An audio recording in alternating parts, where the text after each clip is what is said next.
Well, good morning, everybody. Good afternoon to you, Dr. King. It is my pleasure today to welcome author and scholar Ross King to our spring series of selected topics in architecture. This year, I think, as many of you know, we've been focused on Italian Renaissance architecture. And so this is great in our sequence. I want to thank the Williamsburg Area Arts Commission for supporting our speaker series, and MCV Foundation and BCU Health for the programming support that they provide to us year after year.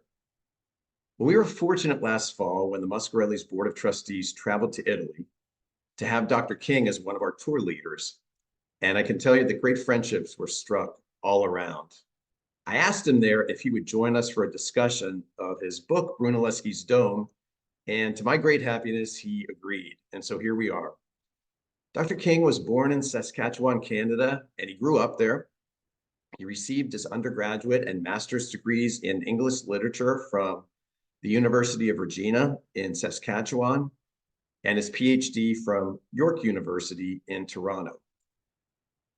He is the author of many books, mostly nonfiction, and I think you'll agree with me, his scholarship is extraordinary.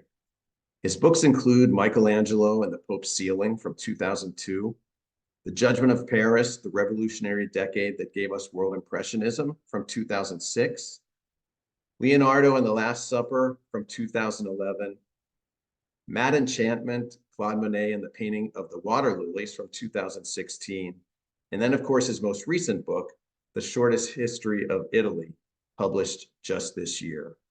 But we're going to go back a ways to Brunelleschi's Dome, the story of the great cathedral in Florence, which was a book Ross published in the year 2000. Now, before we get started, I wanted to lay out our program for today. Dr. King is going to start by discussing his book, and then we'll move to questions. If you have a question, and if you've joined us before on these book talks, you know the drill, but if you have a question, please use your Zoom screen and post in the chat or in the Q&A functions. So with all of that on the side here, Ross, welcome. Thank you so much for being with us. Right. Well, thank you, David. It's great to be with you again virtually after the great time we had in Italy last October. As I was just saying to you, it was one of the highlights of 2023 for me, not least because of all of us got to see things like The Last Supper in up close and personal. That was fantastic. Absolutely. So what I'm going to do is talk for about 20 minutes, and in fact, I'm going to set a timer for 19 minutes, which when it rings, that'll give me 60 seconds to bring it home, and then, excuse me, we'll open the discussion after that. And so what I want to do is give a bit of background, a bit of historical background on the construction of the cathedral, which we see here. I'm transporting us on a drone across the rooftops of Florence to see the mightiest rooftop of all in Florence, which is the cupola of the Dome of Santa Maria del Fiore. And I've put down beneath the dates of it, the construction dates. As we'll see, it was started in 1294. The cathedral, that is, was started in 1294 and was finally completed with the completion of the dome in 1436, not to prejudge the end of the book or the end of our discussion today, but it did get finished. And then the lantern was finished in 1471. And this, we might talk about this later, but the gilt copper ball at the top was put up in May 1471 by a guy named Andrea del Verrocchio, who in his studio at that time, as his assistant, his 19-year-old assistant and apprentice, was one Leonardo da Vinci. And so Leonardo da Vinci got to see up close and personal what Brunelleschi had done and what his achievement was.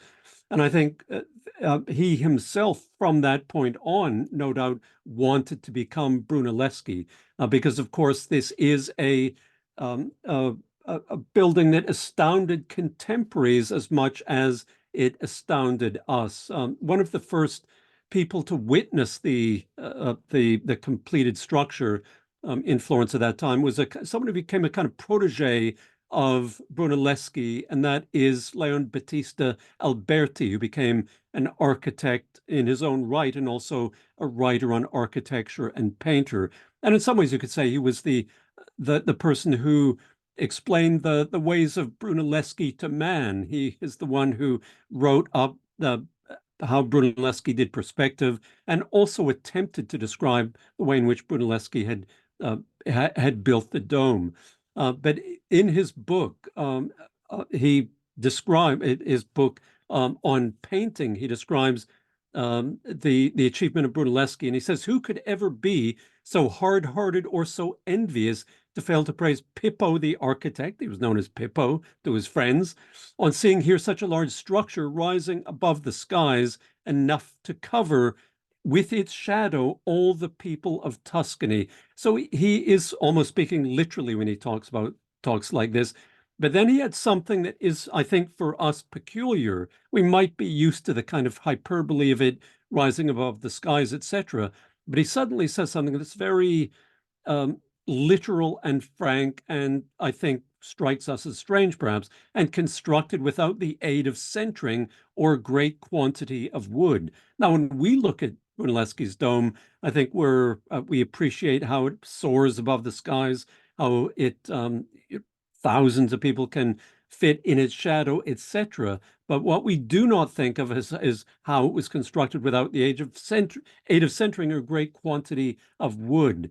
But this is something that, as I'll describe in the next few minutes, did haunt the builders of the dome. And Brunelleschi, in many ways, solved a huge logistical problem through his various ingenious means. Just to put the building in context, I'll give a few statistics about it. The dome itself is 276 feet high to the top of the dome, and the lantern, which is this ornamental structure that goes above it, is another 60 feet high. So the entire structure is 336 feet high, which makes it taller than the Statue of Liberty, for example. And I think if to put it in other currency, it is, I think, 3 times as high, or at least 2.5 times as high as Nelson's column in Trafalgar Square. So even by standards of later monuments, it's absolutely massive.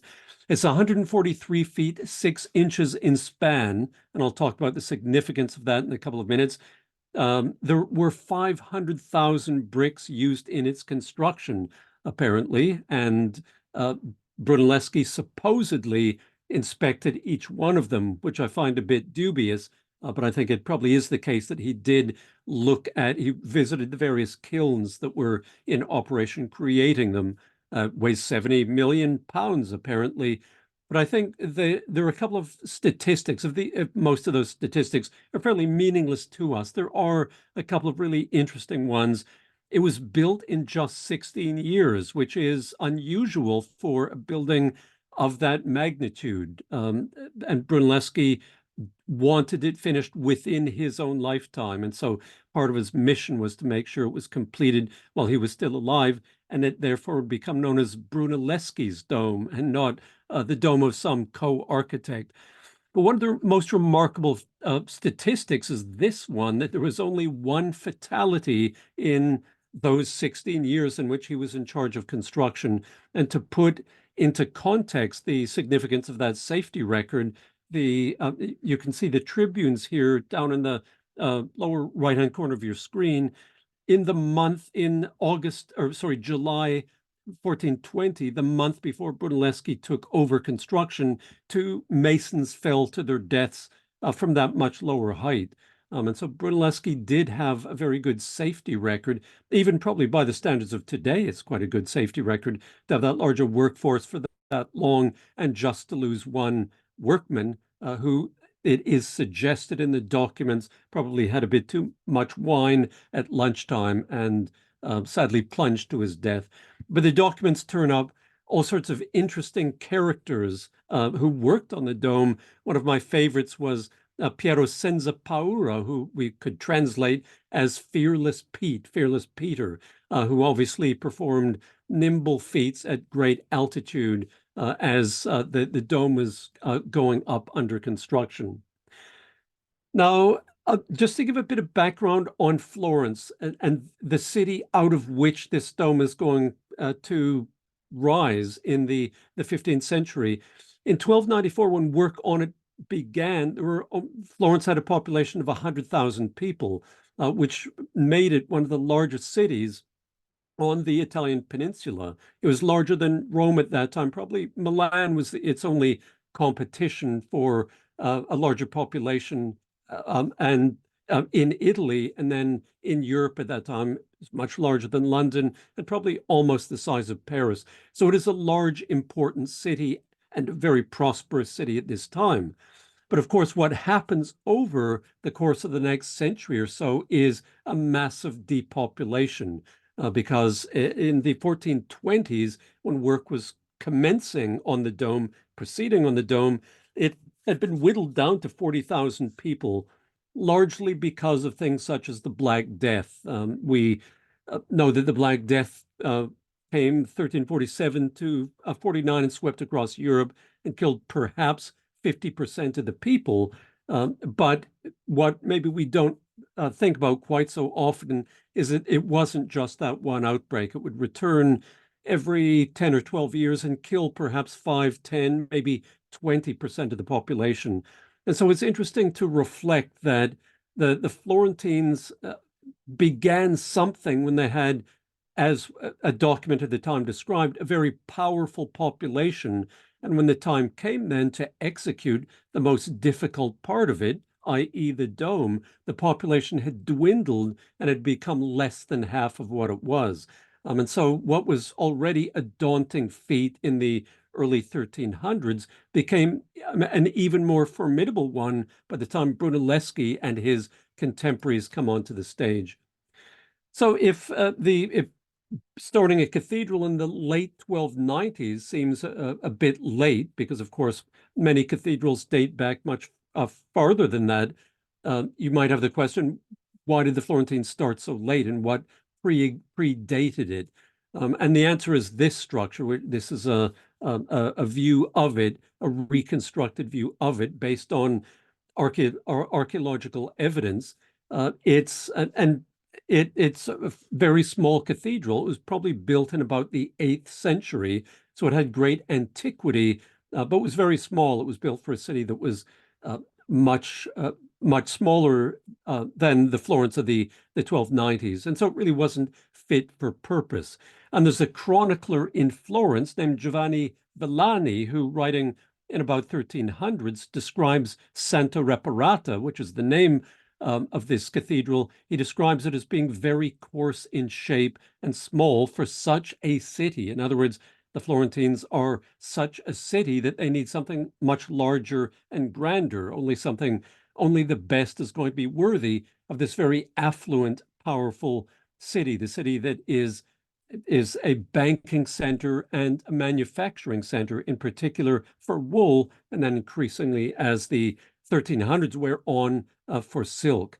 And so Santa Reparata is not fit for purpose, and they decide that they need to confront and outdo their two neighboring cities, which are their commercial and very occasionally military rivals, Pisa and Siena, both of which have their spectacular and beautiful cathedrals. Florence simply cannot compare with that. And so they decide in 1294 that they're going to construct something that is going to be much larger and more impressive. And in fact, the paperwork of the time, the public edict from that time says that they're going to build something of the most exalted and most prodigal magnificence, so that the industry and power of man are unable to invent or ever attempt again anything that is larger or more beautiful.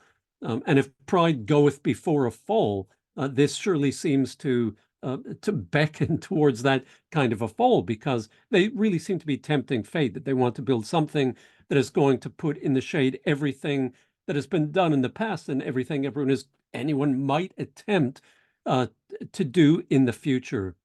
And they also give their cathedral a new name. Santa Reparata was a very obscure saint who died in Syria during the Decian persecutions in the 250s AD. She obviously does not have a lot of prominence. So instead, they gave a resounding new name to the cathedral, dedicating it to the Virgin Mary, the Queen of Heaven herself. And they made up the epithet del Fiore, of the flower. So it's dedicated to Our Lady of the Flower. And so obviously their ambitions are clearly on the table at this point. And the man charged with construction of the cathedral is Arnolfo di Cambio, who is probably in his late 50s, maybe even 60-ish by this time.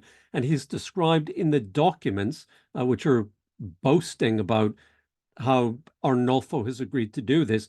I mean, he's described as a more famous master and greater expert in the building of churches than any other, which maybe we can believe, but there is simply no evidence that's ever been found that Arnolfo had done anything before he started on the cathedral in 1294, anything architectural. He was one of the most renowned sculptors of the 13th century. He'd worked in Rome, possibly also in Assisi, but it's not known that he had any actual experience in architecture.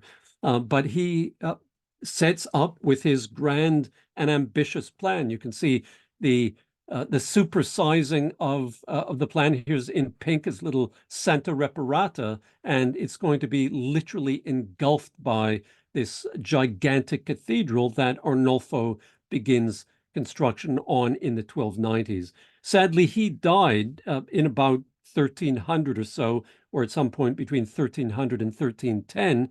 Annoyingly for him, he died very soon after he was given an exemption for life from taxation, which would be a great thing to have in any city. But he didn't live to enjoy that perk. The Florentine city fathers were very happy with what he was doing, and they said he'd made visible and magnificent beginnings. But when he died, the project really lost force, and it languished until someone even more famous than Arnolfo was lured back to Florence. Arnolfo, I should say, was a Florentine who had worked abroad. But now the most famous of the sons of Florence, comes along, and that is Giotto, who begins working not on the cathedral itself, but rather on the bell tower, which had actually caught fire and burned a short time earlier. Giotto, likewise, maybe like Arnolfo in 1294, had little or no experience in architecture, but he really was the most famous artist in Europe at this point, known for his altarpieces and especially his frescoes. And so the Florentines lured him back from Naples with the prospect of becoming the capomaestro, architect-in-chief of the cathedral. And his brief was every bit as ambitious and demanding as the one given to Arnolfo, since the bell tower was to be built so as to exceed in magnificence, height, and excellence of workmanship everything of the kind that has been achieved by the Greeks and Romans when at the zenith of their greatness. And so he begins creating this beautiful and spectacular bell tower. Sadly dies only a couple of years into it, and it's ultimately finished in 1359 by a man named Francesco Talenti. After which, or after Giotto's death, they also begin working resume work on the cathedral, partly because of the fact that funding had been an issue after the death of Arnolfo. And the way it was funded was people would leave something in their will, or they would leave something in the money boxes, really charity boxes that the wool merchants put in their shops. But that was a very haphazard and unreliable way of funding. And what happened then is that in the 1330s, the Wool Guild took over the writing of the checks for the cathedral. It was the wealthiest corporation in Europe at that time. And so it becomes like a major multinational corporation that takes over the funding of something local. And that's really what happens here. And work progresses. This is this is the earliest, in fact, view of Florence. This is the baptistry of San Giovanni, which you'll know if you've been to Florence. This is the facade of the cathedral. the bell tower, which is going up at this point, and this is little Santa Reparata, which is literally being engulfed inside the new cathedral. This is a hypothetical reconstruction of what it looked like. But the way they started building was they constructed the new cathedral around the old one and then ultimately demolished Santa Reparata by the 1350s. But of course, by the 1350s, they have to decide what the East End is going to look like. And by that time, some 50 years after Arnolfo's death, they don't know quite what to do because Arnolfo's plans and models have been lost. And so they therefore have set it out to architectural tender and decide that what they have to do is convince or find a team of architects or masons in Florence or elsewhere who can show them the way forward. And they hold a competition in which there are three groups of people vying to get their plan heard and built. The most attractive one, because of the fact that it was the largest, most beautiful, and also in defiance, it appeared, of the laws of nature, was put forward by this design committee of man named Neri di Fioravanti and Andrea Orcagna, excuse me, was a great painter. And so they created this model for something that was going to be extremely ambitious. It was going to be not one dome, but two. It was going to rise to 276 feet, and it was going to have a span of 143 feet, 6 inches, which was going to be 18 inches larger than the Pantheon in Rome, which for almost 1,500 years was by far the world's largest dome. And so this span doesn't seem accidental. It certainly seems to be the case that what they wanted to do was to put into the shade the mightiest dome of the ancient Romans. And so that's what they had to decide in 1367, which of the three plans, Neri di Fioravanti's or these more conservative ones.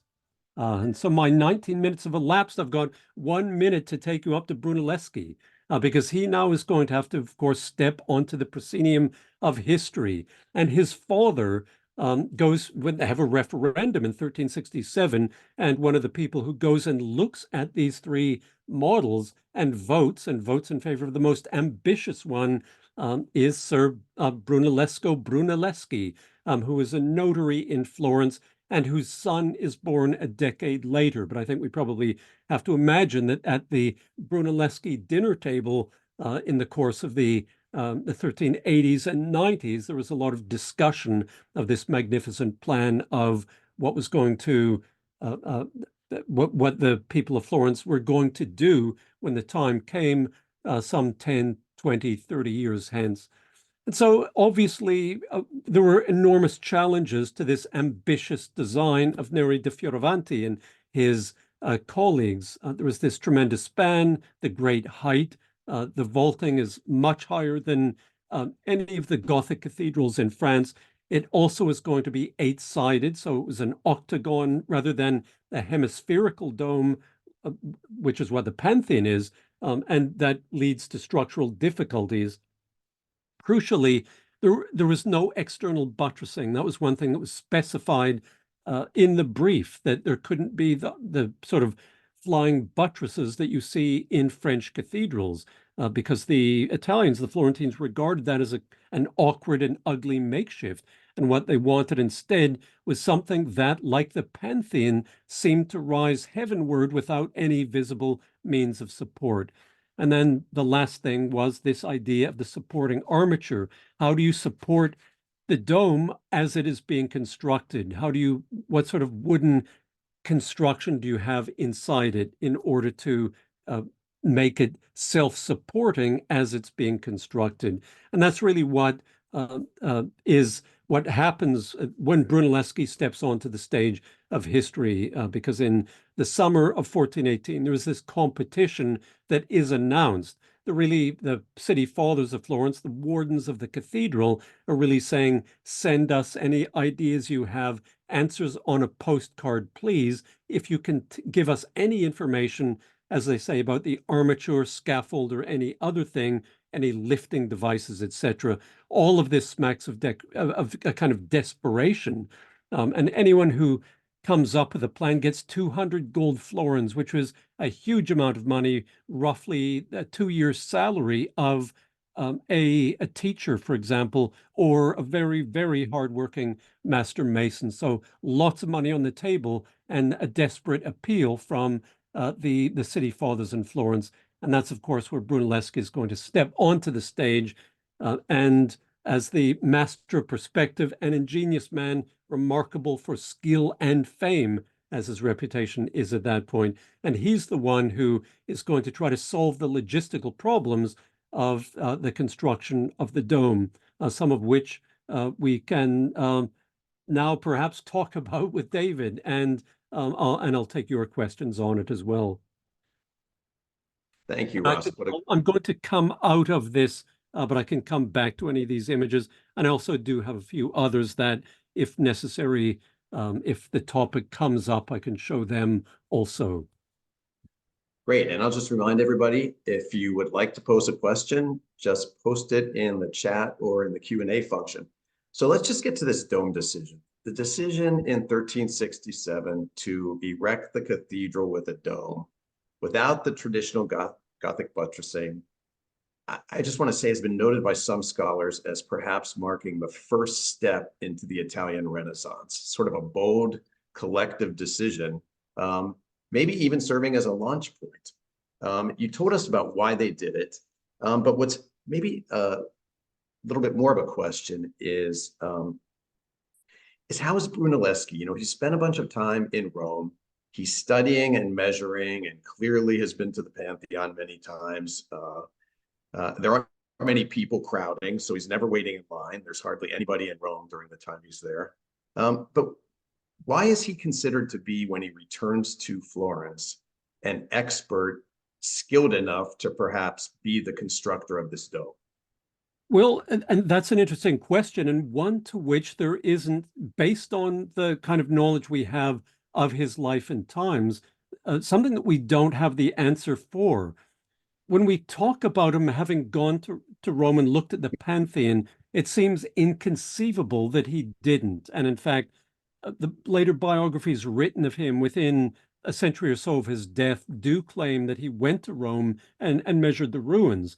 But there isn't, beyond that, there is not actually any evidence that he went to Rome. I'm not sure what kind of evidence we would hope to find, but it is the case that, I mean, some architectural historians argue that he did not need to go to Rome to pick up his architectural vocabulary that he begins exploiting in the 1420s and 30s, and that he could actually have learned that from looking at Roman ruins in the vicinity of Florence, and then even more especially at Romanesque buildings in Florence, such as the baptistry of San Giovanni or the church of San Miniato al Monte, buildings that were roughly 400 or 500 years old at that time.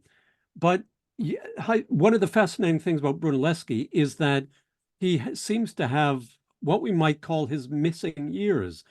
He was involved in the baptistry door competition, which ultimately became a competition between him and the man who ultimately got the job, Lorenzo Ghiberti, who was almost exactly his age. We have these two 20-something goldsmiths in Florence in the early 1400s who become rivals for this incredibly prestigious commission. But after Brunelleschi did not, well, it's often said Brunelleschi didn't get the commission. There are three versions of what happened with that. There is Lorenzo Ghiberti's, which is that Ghiberti was said he should get the job, and no one else came close. There was Brunelleschi's version, which he told to one of his biographers, and that was that Brunelleschi won but didn't want to work with Ghiberti and so walked. And the third and probably more impartial one, the one that's probably true, is that they were asked to work together. And the Brunelleschi in the end decided he did not want to work with Lorenzo Ghiberti. But from that point, let's say 1402, and Brunelleschi is about 25, until 1418, so a long gap, we have almost no record of him. We have one or two statements, which by 1413 suggest he has done experiments with linear perspective, but we don't know of anything he built or designed at that period. He seems to have worked as a goldsmith and things such as that, that really, for the most part, he's absent from the pages of history. And it seems that of Florentine history as well. And it seems that probably what he was doing was somehow studying up on how he could create this masterpiece, and developed a kind of reputation for ingenuity through things such as his experiments with perspective. Yeah, it's interesting. He seems like just an amazing student. So we talk about this lack of Gothic buttressing, and the idea for the chains that would ultimately be deployed in the dome actually came from the designer of the dome, from Neri da Fioravanti, to harness those horizontal forces. But it's clear that Brunelleschi understood what Fioravanti had sort of described and bought into that engineering schema. That's right. Neri da Fioravanti was well qualified possibly to build it, but of course, I think anyone working in the 1360s knew that they would be long dead by the time the dome needed to be built. But what's interesting about Brunelleschi is Neri da Fioravanti. So we can't call Brunelleschi, incidentally, the architect of the cathedral. He is the engineer and the master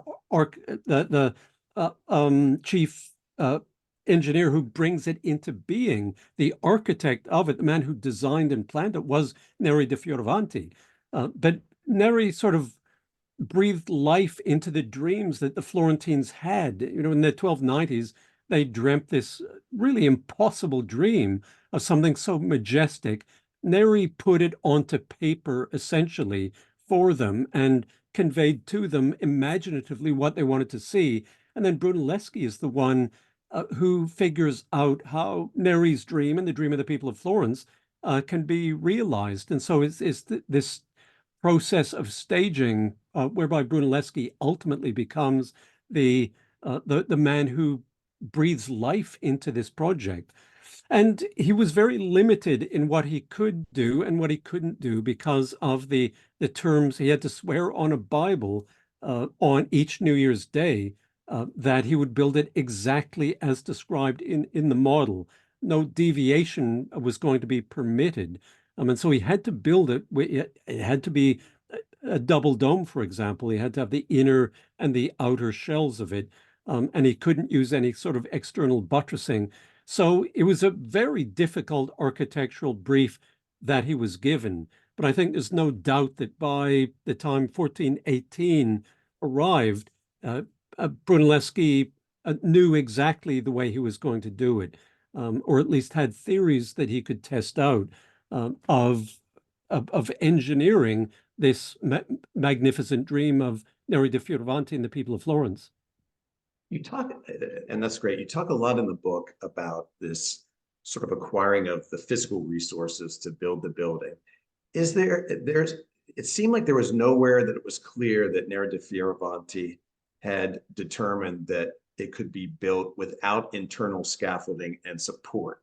And so that's really an engineering change that Brunelleschi comes up with, and in the process solves a huge material probably shortage that would have developed and delayed the project for many, many years.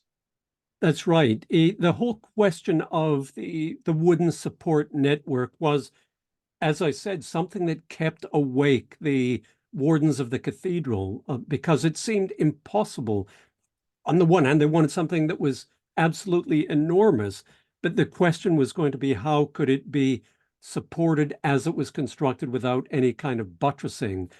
And so that was really the first thing that Brunelleschi had to solve. And he solved it, if we believe the sources, which are his biographers for the most part, he solved it via a kind of parlor trick whereby he was present at a meeting in December 1418 and said, "I know how to build it without the wooden armature." You don't need all of that wood. Because the problem with a gigantic wooden armature is wood is very expensive. It has to be cut in the Apennines. The trees have to be chopped down in the Apennines above Florence. They have to be boomed down the Arno, which is not, especially navigable. And then it has to be planed. And next to marble, wood is the most expensive item in a building at this time. And so it's going to cause a lot of monetary problems for them. And it was also going to be extremely time consuming. And so when Brunelleschi said to them in the autumn of 1418 that it is going to be possible to build this without all of that wood, it was a very appealing solution. The problem is he wouldn't divulge the way he was going to do it. And there might even have been a bit of bluff on his part at this time, and he maybe didn't know if it would actually work. But of course, he comes up with this solution, which is the kind of brickwork that he uses, or the brick course, the brick pattern that he uses as the dome is rising up, which is this herringbone pattern by which the horizontal courses of the bricks are held in place as the dome begins to tip inward, and the bricks, without any kind of support, would easily slip into the void because medieval mortar would take about 18 months to dry. And so during that time, the bricks themselves, he made it self-supporting. It was a kind of shell that had these points, compression points within it that held everything intact. And so Brunelleschi's plan was extremely appealing, but it was untested. No one had ever tried it previously. And also in 1418-19, Brunelleschi wouldn't tell them so that they could judge for themselves the way that he was going to do it. One of the things you highlight, and I thought this was really interesting in the book, and I just wanted to draw attention to it, is Leonardo's drawings of many of the machines he saw while growing up in Florence that Brunelleschi had devised that were used in the construction of the cathedral. And the fact that there has often been a misattribution given to Leonardo for coming up with those designs. And so, I want to relate this to another question, so I'm not done yet. Sure.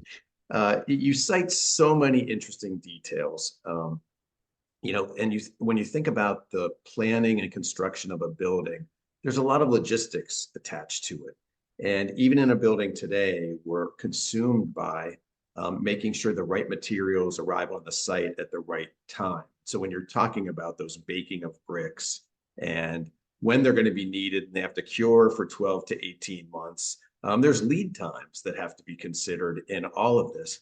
But I'm just interested, maybe you could share with us all some of your research methods. How did you discover some of the details that you go so deeply into? I'm sure there are obviously records that you consulted, but where are they kept? How do you get access to them? Yes, so a very good question. And I was the beneficiary of the labors of, well, first of all, of beneficiary of Florentine record keeping, because the Florentines have not knowingly thrown out a piece of paper since about the year 1200.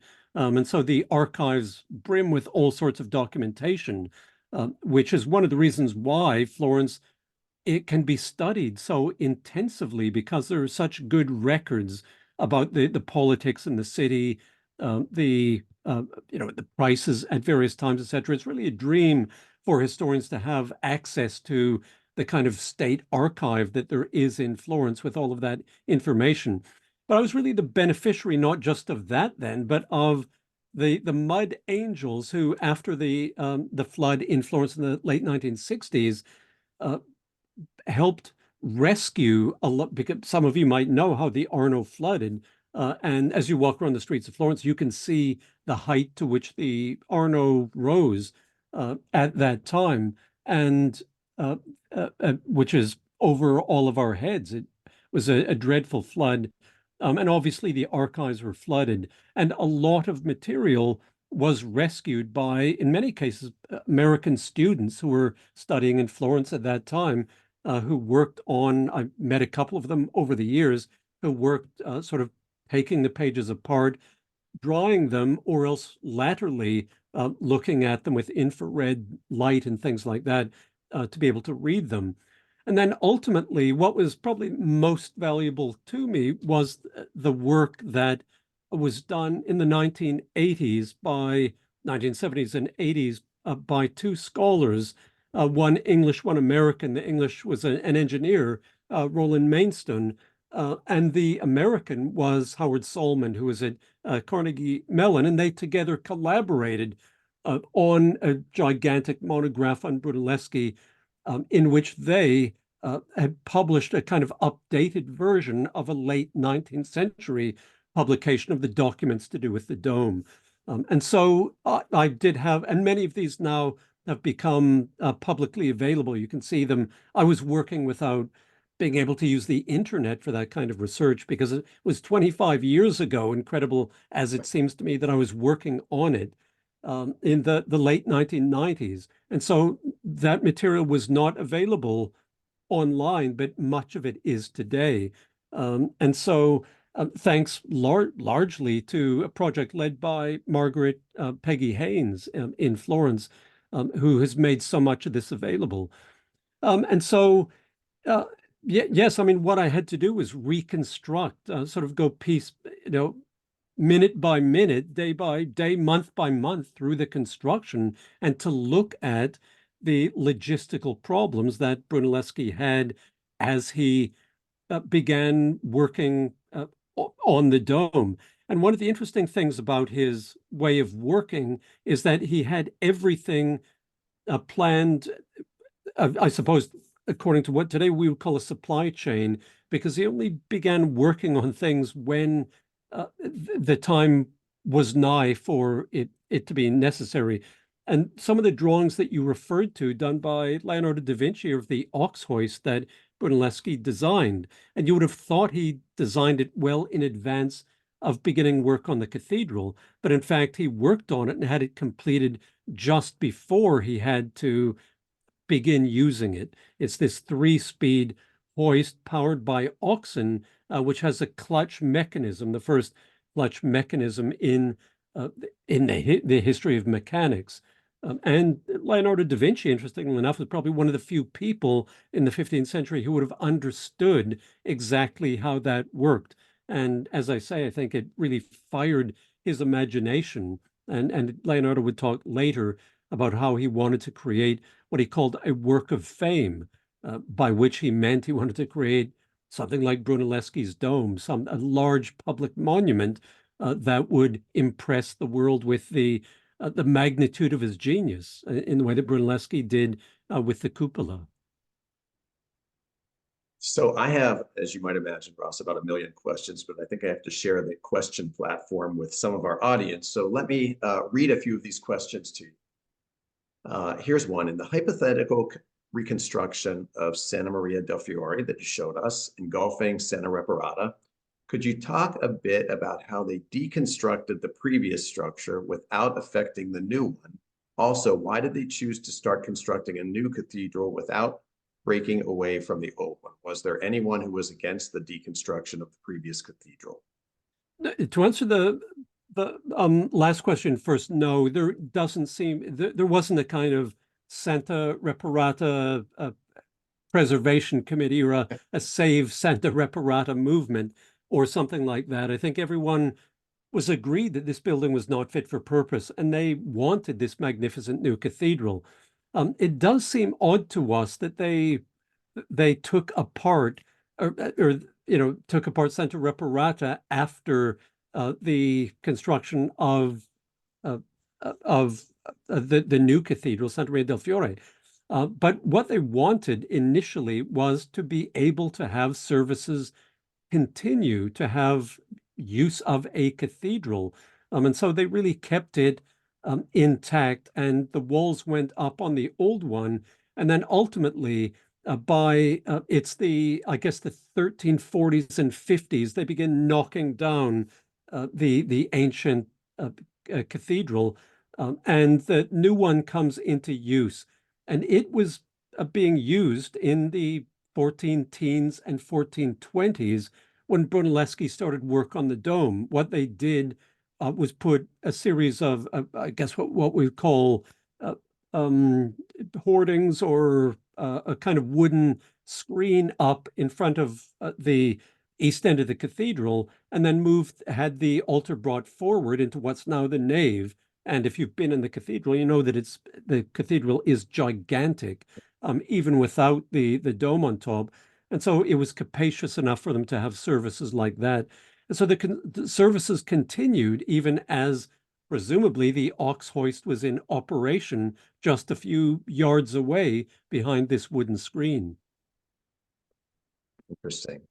All right, another question from our participants. Your books are magnificent. Thank you for them all.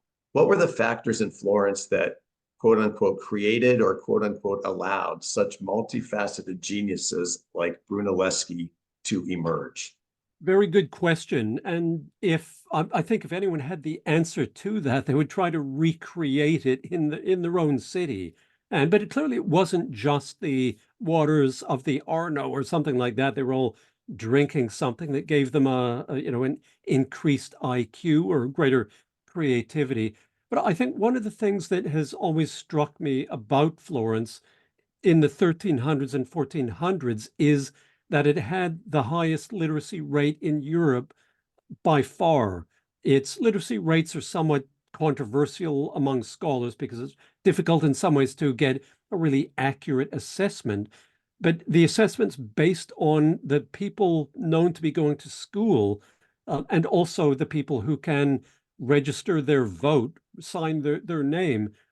Those sorts of markers make it appear as if adult male literacy in the vernacular, in other words, not in Latin, but in the Florentine tongue, that literacy rate was 70%. The female literacy rate was probably very close to that also, because all nuns learned to read. And so Florence had its adult literacy rate was very high. Now, 70% today isn't that high. Even I think the lowest literacy rates of countries are in the upper 80s. So Florence still is, not all that impressive by today's standards. However, by the standards of its age, it's extremely impressive because the next most literate city in Europe in the 1400s was Paris, and which has the great university, but its literacy rate was only 25%. And the other cities, most cities in Germany, it's reckoned that the literacy was probably 10%. And once you got outside of cities, out of places of maybe 10,000 people and into the countryside, literacy rates are about 1%. So they'd completely fall off a cliff. And so I think there has to be something to do with that. The Florentines were literate. They were also numerate because of the fact that they were the great businessmen of Europe. They were the ones who, in around about 1300, the time of Dante, Pope Boniface VIII said the Florentines were the fifth element because you found them everywhere. There was earth, air, fire, water, and the Florentines that could be found in every place on earth. And so in order to do that, in order to work in Constantinople, to work in England, in order to negotiate passage through the Straits of Gibraltar and things such as that, they needed to be diplomats, they needed to be literate, and they needed to be numerate. And I think they were all of those things to a much, much greater extent than any other city. But just the other thing I'll say about this sort of apostolic succession of geniuses that we see in Florence is that it seems that, and Leonardo da Vinci and Brunelleschi are a good example of it. When you have an example of excellence before you, when you have a kind of intellectual mentor or someone like that, Brunelleschi and Leonardo never met. Leonardo was born in 1452, 6 years after Brunelleschi's death. But Leonardo obviously was witness to what he did and witness to what was possible, what a Florentine could do at that time. And so I think it's a fact that the torch was sort of passed from one of these great geniuses to the other over the course of really the 1300s with Giotto and with Dante in literature and Petrarch and Boccaccio, etc. And so it does seem that if it takes money to make money, it takes geniuses to make geniuses. So that seems to be what was happening in Florence in those golden years of the 13 and 1400s. Interesting. You did mention the literacy rate of women being very high. And one of our questions from the audience is, maybe you could explain a little bit about where are the women in this story? What is the role of a woman in Florence in the 1400s? Well, it's interesting. The Florentines were much more advanced and liberal in a lot of things, including attitudes towards homosexuality, than other places in Europe. But they were not, alas, especially enlightened with regard to women. There were learned women in Florence, probably the most learned in the middle decades of the century was the mother of Lorenzo the Magnificent. And I think she has to take a lot of credit for his artistic interests and his interest in literature and poetry, because she herself was a poet. She was multilingual. She knew Latin. So you would get women who were educated, and a lot of merchants, for example, would boast that they educated their daughters so that their daughters could read, sometimes even read Latin. But unfortunately, there was simply not a public role for them beyond being a mother to, Lorenzo the Magnificent or someone like that. There are women at the time, however, who, for the most part, abbesses and people like that in convents who do have authority and do commission works of art. Santa Croce in Florence has the Franciscan Basilica, has a beautiful Last Supper painting that was commissioned by a woman. And so women, in some ways, were able to bequeath whatever funds they had for the artists working. But the Florentines were not ready to make a place in their political system for women. In fairness to them, no one else was for many centuries thereafter either. So it is the case that we can celebrate the Florentines for a lot of things, but not necessarily for female emancipation. Even though I think intellectually they appreciated what women could do, partly because of the fact that they read ancient Greek and especially ancient Roman literature, and in some ways admired when they found that Emperor Augustus' wife Livia had been a great patron of the arts and things such as that. So intellectually, they would carve out a kind of space for women, but just politically and really socially, they didn't do anything like that. So unfortunately, that the golden age of Florence was not a golden age for absolutely everyone in Florence. Understood. Another question. What was the name of the organizations which led to stabilizing the funding of the cathedral? Please explain how this worked. Oh, right. Yes. There was what you had were 13 wardens of they were known as the Operai, Operai, which is the plural. The word opera, of course, was has nothing to do with singing. The opera means work. And so it was the works of the cathedral. And so what you got was a kind of committee of men who were wool merchants.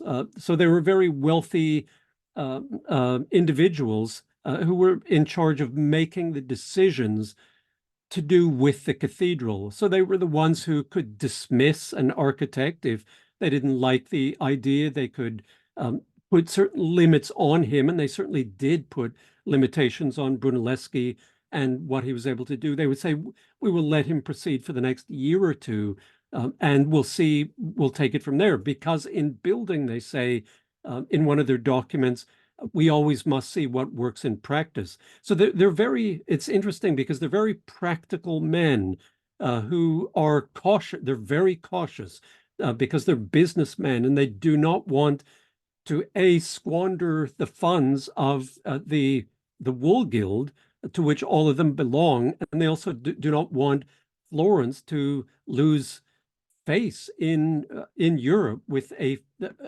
huge architectural failure.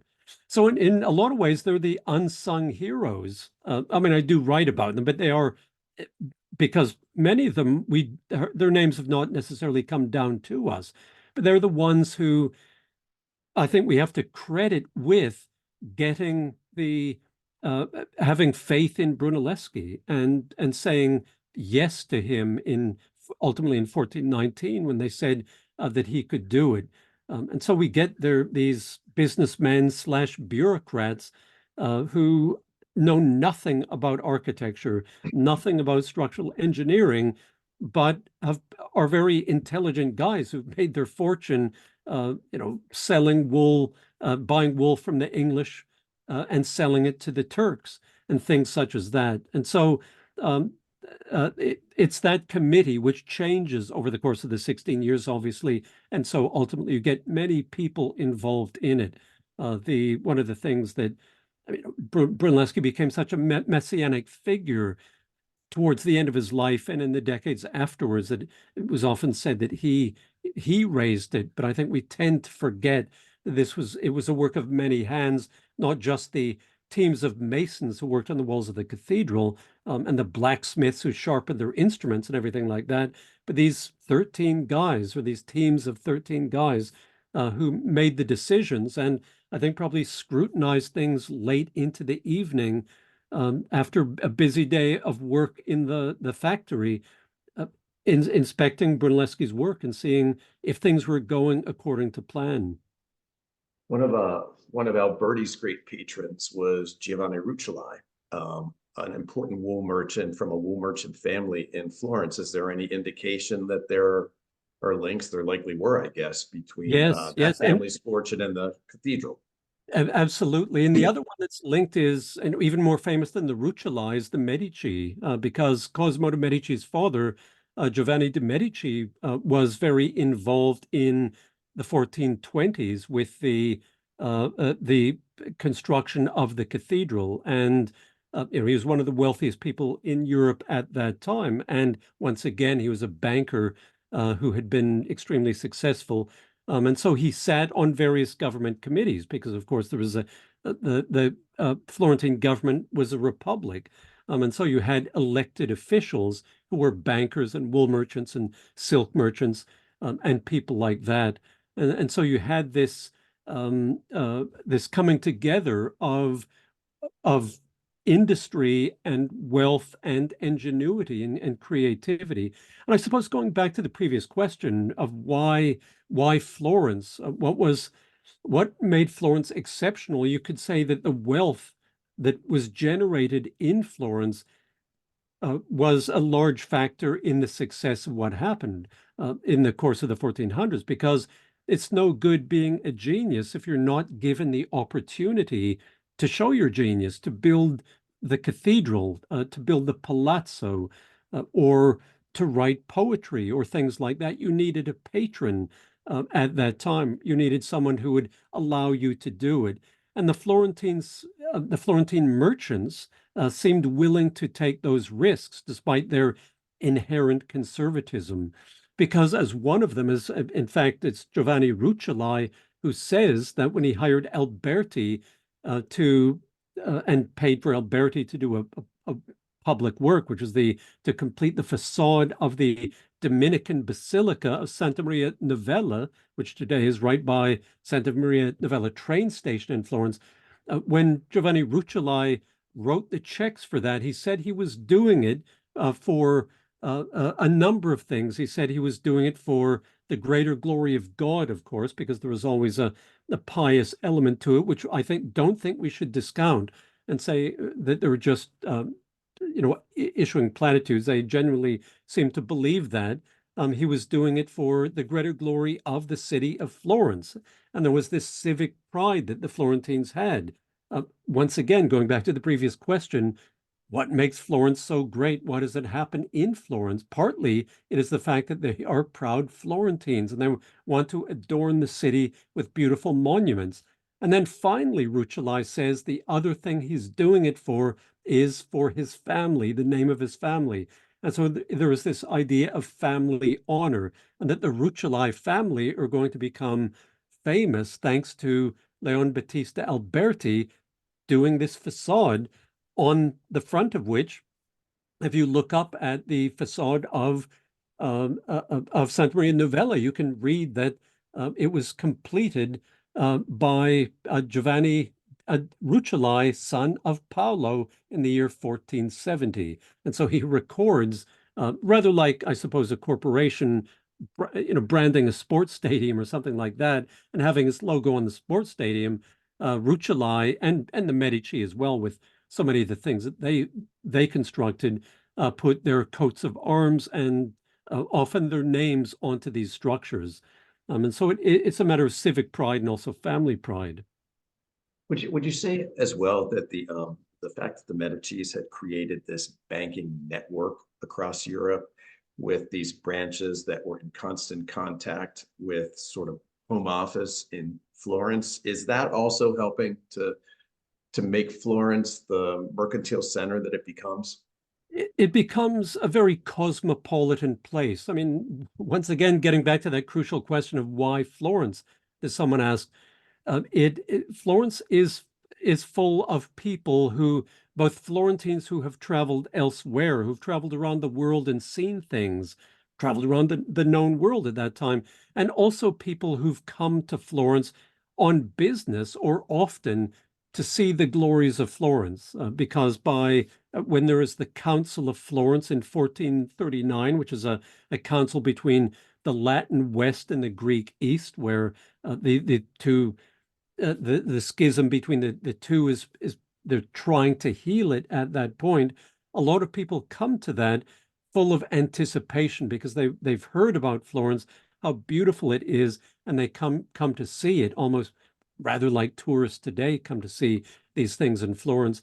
And so it's seething with, it's a kind of cauldron, a bubbling cauldron of ideas and people who've gathered together and who in 1439, for example, look at maps of the known world and try to piece together what the planet might look like, or they talk about buildings, or they talk about Dante, who one of perhaps the greatest of all sons of Florence by, let's say, the year 1400. He died in 1321, but the Divine Comedy was the great work of art of the Middle Ages. And Dante was a Florentine, albeit exiled, but the Florentines were immensely proud of him, and the Divine Comedy was translated into all sorts of other languages, including Latin, so it could be read by other people. And so the Florentines, in a city of, let's say, 40 or 50,000, really, to use the rather obnoxious phrase, punched above their weight. In all sorts of fields, not just art. Sure. Here's a more practical question about the construction coming from one of our participants today. Is there a staircase inside the double dome to reach the top of the cupola? Absolutely. I'm sure, and whoever asked the question, I hope one day you can go and experience it for yourself, because I think it's one of the ways that you can best appreciate Brunelleschi's achievement, and likewise the achievement of the masons who worked with him. It's I believe, 463, possibly 464 steps. From the bottom, you climb up. You initially come out at the base of the drum, which is that octagonal cylinder on which the dome is raised. You come out at the bottom of that and you can look down into the void.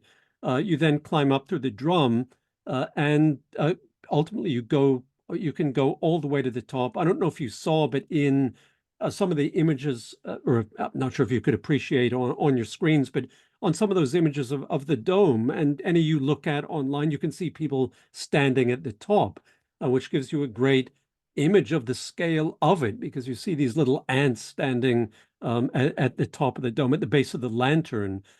And all of them have taken that route up, which is, as I say, a wonderful way to appreciate that achievement, and a way to realize the magnitude of it, because when you're at the top, you are very high up and you have an absolutely fantastic view, not just of Florence, but if the weather is good, great views of the surrounding countryside. So next time, all of you, next time you're in Florence, if you haven't done it, go into training beforehand and get your legs and your cardiovascular system in shape, and then climb those 463 steps. We have a question, and I'm going to turn the mic on. We have a raised hand from Rocco Basciano. And Rocco, if you want to, the mic is yours. I think you might have to unmute yourself. Oh, I already asked my question. I'm sorry. It was my question about why Florence, but Great, perfect. Thank you. Yeah. Then let me just get us back. Maybe Julie, you can help me get our screen back the way it's supposed to be. And then Ross, here's a final comment from somebody. They say, I love your books and have been fortunate to travel the world. If you need a new subject, how about La Sagrada de Familia in Barcelona? Very good suggestion. Yes, well, funny you should suggest that. I was in Barcelona just before the pandemic, and it's a remarkable building, and its story continues today because, of course, it's unfinished. But I love Gaudi's architecture, and I would have to get my Spanish, which is virtually non-existent, into slightly better shape, at least. But yet, well, I'm as David said, my most recent book has just come out, which is the shortest history of Italy. And so I have not yet started on a new one, unless you count the my shortest history of Rome, which comes out apparently in November. So I'll have two books out this year. But beyond that, I don't have an idea. So if you have a killer idea for me, please do get in touch and make your suggestion. But Sagrada Familia is a very good one. Thank you. We'll send those suggestions your way. Well, listen, I really want to thank you for being with us today. I have many more questions, so you and I will talk about those at a later time, but I think this could actually go on all afternoon. But we really appreciate your time. Thank you for joining us from England. I want to thank Julie Tucker, who helped to produce today's program from the Muscarelle's team, and all of you for joining in. You have a great weekend, and come to our next Muscarelle event, please. Thank you, everybody, and so long, Ross. Thank you.